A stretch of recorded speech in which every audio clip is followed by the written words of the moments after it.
Welcome to today's episode of Hellenic Polytheism 101. Today we're going to start with the pillars of Hellenic Polytheism. Now, technically, the pillars were never actually a thing. Unlike the Ten Commandments, the pillars were never taught as a set of rules that everyone knew by the name Pillars of Hellenic Polytheism, or any variation thereof. What modern-day practitioners of Hellenic polytheism call the pillars were essentially religious and cultural practices that were taught by family and friends via everyday life. The pillars were an essential part of the culture of ancient Greece, taught to them the same way customs like tipping, saying "bless you" at sneezing, and the now common practice of wearing a mask everywhere are taught to us today.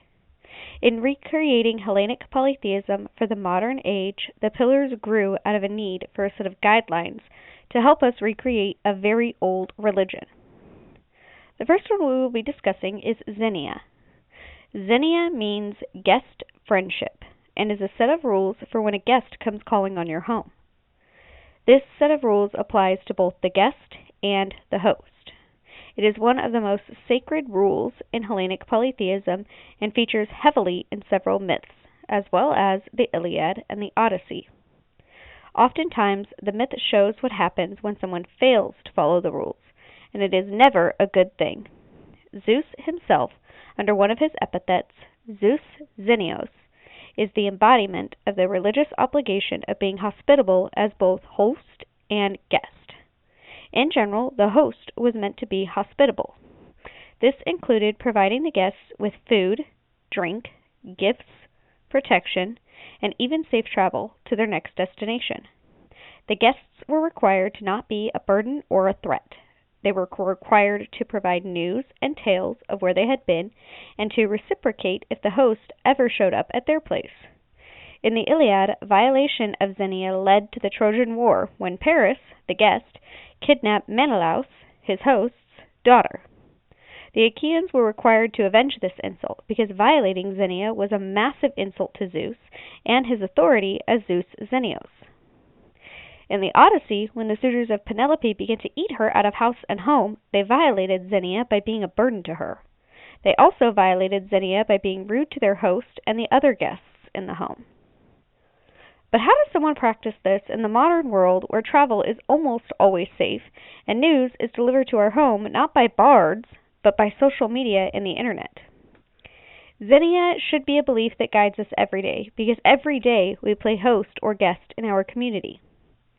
When a friend needs help moving, when a neighbor has lost their animal, when we visit a friend or relative, when we run into an old acquaintance at the store, when we see someone in need, when we run into strangers on the street, anytime you interact with another person, when you visit someone, when you stay at a hotel or Airbnb, even at the voting booth, anytime you deal with someone or have influence on your community, you have a chance to practice Xenia. Xenia goes beyond the simple rules of guest and host and informs how we interact with everyone every day, because it is tied to our community, especially in the form of philanthropy.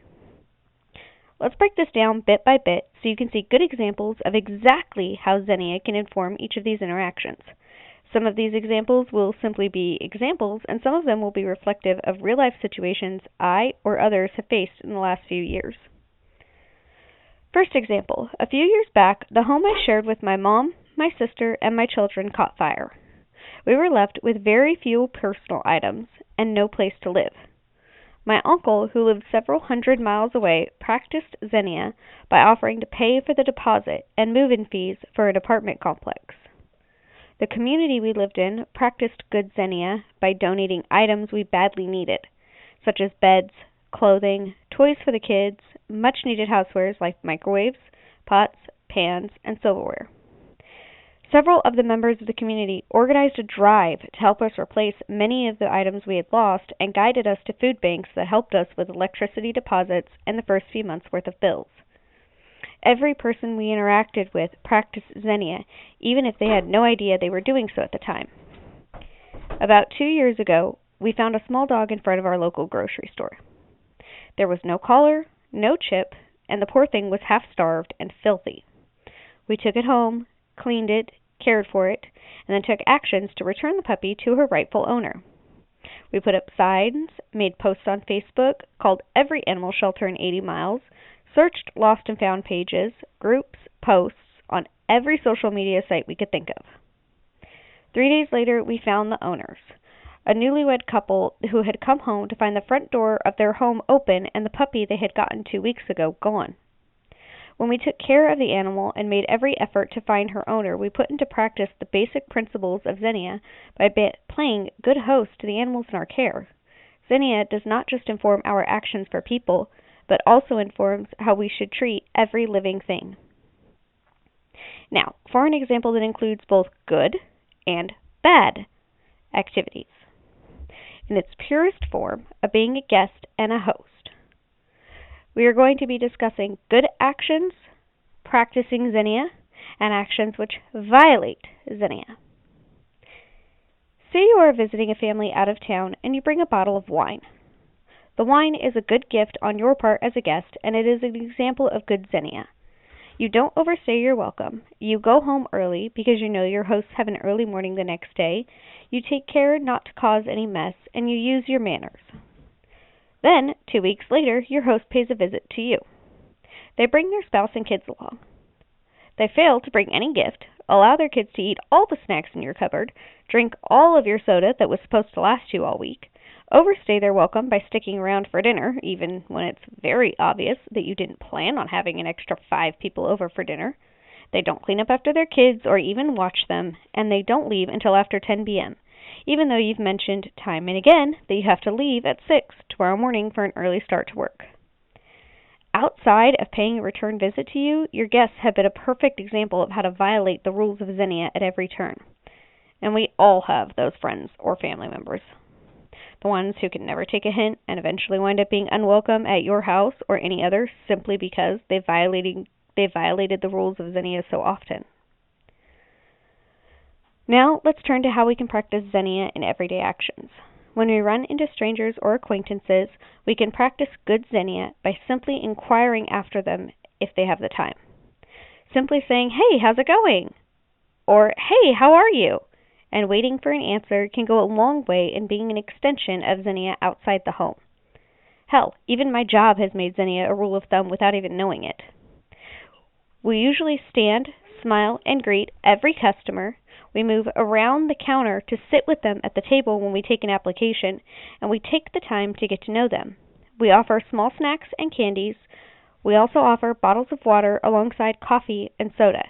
And as a result, the whole company practices good Xenia. Now, Xenia also interacts with philanthropy when we see someone in need. Donating to food banks, charities that enforce the rule of Xenia like homeless shelters, and even engaging in personal donations to those in need are all a good way to practice Xenia on a regular basis and literally put your money where your mouth is as a practitioner of Hellenic Polytheism. Even at the voting booth, you can practice Xenia by ensuring that those we vote for uphold those values by supporting immigrants, providing for the homeless, feeding the hungry, caring for the sick, and assisting those who need it. By ensuring that we vote for those who practice Xenia every day and put Xenia into policy, we can support our community. Now, last but definitely not least, Xenia guides our relationship with our own gods. The gods give to us every day, and we can reciprocate in kind. We can let our altar serve as their home, ensuring it is clean and kept in good repair.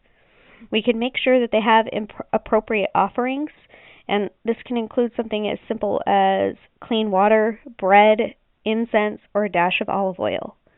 We can welcome them to our home with prayers and praises. We can remember that when they come to our altars, they are guests in our home, and we must, above all, treat them as such. In short, Xenia is a practice, a pillar that informs our everyday life. Some extensions of Xenia are called good manners. Some of them are called being a good neighbor, and some are called being a good citizen. We have all practiced and expected Xenia as a part of our lives at some point or another. As I mentioned in the beginning of this podcast, Xenia as a part of the pillars is not a simple commandment. It is a way of life expected of us at every turn. It is a pillar not just of Hellenic polytheism, but of our lives. For references today, I relied heavily on the Iliad and the Odyssey, both of which I own. I also pulled from Wikipedia the Xenia comic by Greek Myth Comics, Hellenic Polytheism by Chris Aldridge, Hellenic Polytheism Household Worship, and Mythology of the Greeks, Legends Anterior to and Contemporary with the Trojan War to 1183 BC and to the First Olympiad, 776 BC by George Grote. Thanks for listening to this episode of Hellenic Polytheism 101, a short lecture on Xenia as a pillar of Hellenic polytheism. For a transcript of this podcast, you can visit goddessdoeswitchery.tumblr.com and look for the tag Hellenic Polytheism 101 transcripts. There you will find a link to the references, including an Amazon link to the books I referenced, outside of the one by George Grote, because it is 164 years old. You can also ask me any questions on there. Don't forget to tune in for the next episode, coming August 23rd, about the next pillar of Hellenic polytheism, Charis.